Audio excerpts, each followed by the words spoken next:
बिस्मिल्लाहिर्रहमानिर्रहीम। Delegated legislation एक ऐसा सवाल है जिसका मैं आपको पहले ही खुलासा बता रहा हूँ। डेलीगेटेड लेजिस्लेशन का मतलब है कि जो ये लॉ है, एडमिनिस्ट्रेटिव लॉ, इसको जो है वो वक्त के साथ साथ जब कानून ने देखा कि अब जो है वो कॉन्स्टिट्यूशनल लॉ जो है उसका एक दायरा कार बहुत ज़्यादा वसी है, उसको इन्फोर्समेंट करने में उसको यानी कि उसका जो अप्लाई करने में बहुत ज़्यादा देर लग जाती है, बहुत लोगों को तंगी महसूस होती है। उसका जो है वो बड़ा लंबा चौड़ा ग्राफ है, एक एक केस को जो है वो सारी सारी उम्र गुजर जाती है।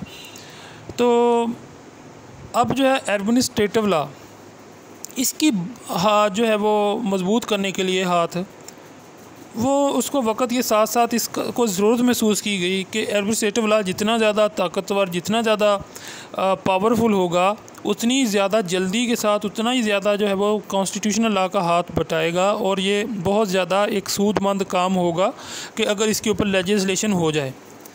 तो अब वक्त के साथ साथ इसमें लेजिस्लेशन हुई, इसको बहुत सारी ताकतें, बहुत सारा कुछ दिया गया ताकि ये अपना काम और भी बेहतर तरीके से कर सके। तो इसका इंट्रोडक्शन यही है। इसका अगर आपको सवाल की अभी भी समझ नहीं लगी तो आप इसको कमेंट में मुझसे पूछ सकते हैं, मैं कोई भी सवाल होगा उसका जवाब आपको दूंगा।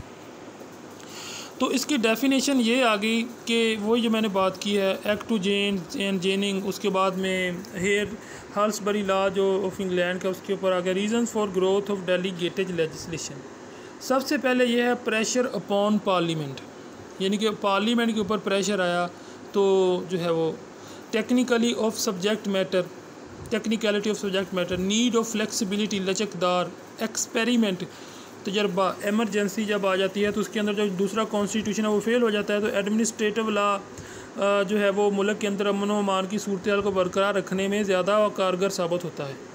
उसके बाद में कम्प्लेक्सिटी ऑफ मॉडर्न एडमिनिस्ट्रेशन, यानी कि जो कम्प्लेक्सिटी है, जो एक पेचीदापन है मॉडर्न एडमिनिस्ट्रेशन के अंदर,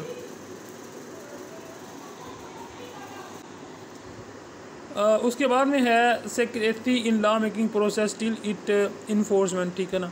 डायरेक्ट पार्टिसिपेशन, यानी कि जो अब जो है वो कॉन्स्टिट्यूशनल लॉ के साथ जो डायरेक्ट पार्टिसिपेशन भी हो सकती है। Need for regulation and control of economic, ये भी इसके अंदर नीड फॉर रेगुलेशन, यानी कि अपना माशरे में कानून नाफज करवाने, और कंट्रोल ऑफ इकोनॉमिक जो है वो माश को कंट्रोल करने में। क्लासिफिकेशन ऑफ डेलीगेटेड लेजिस्लेशन, इसके अब बताई गई हैं कि इसके अंदर कौन सी क्लासिफिकेशन की गई हैं और डेलीगेटेड लेजिस्लेशन के अंदर, और title based, discretion based, purpose based, nature based, मकसद के लिए जो बनाई गई हैं। सवाब दीदी जो हैं वो उसमें अनुमान वाला में, नेचर बेस्ड जो उसका कुदरती हैं। ये सब आपने पढ़ लेनी है। इसके अंदर आपको मैंने इसका मतलब लिख दिए गए हैं आसानी के लिए, ताकि आपको जिस बात की समझ ना लगे वो आप इसको आसानी समझ के इसको पढ़ सकें, ठीक है। तो legislation of limitation of delegated legislation, वो कहता है कि डेलीगेटेड लेजिस्लेशन जो अता की गई है एडमिनिस्ट्रेटिव लॉ को पावर, उनकी लिमिट्स क्या हैं, यानी कि वो किन मामलात में अपनी ताकत को इस्तेमाल नहीं कर सकती।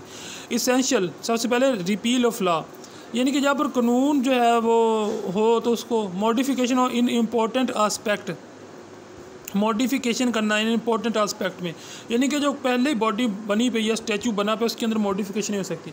और उसके बाद में आ गया कि future act, outer of the, जो सब पढ़ लें। Control of delegated legislation, legislature control, judicial control of delegated legislation, this is ultra vires of constitution, ये सब अगर legislature control of delegated legislation, direct general control, direct special control, direct general control, direct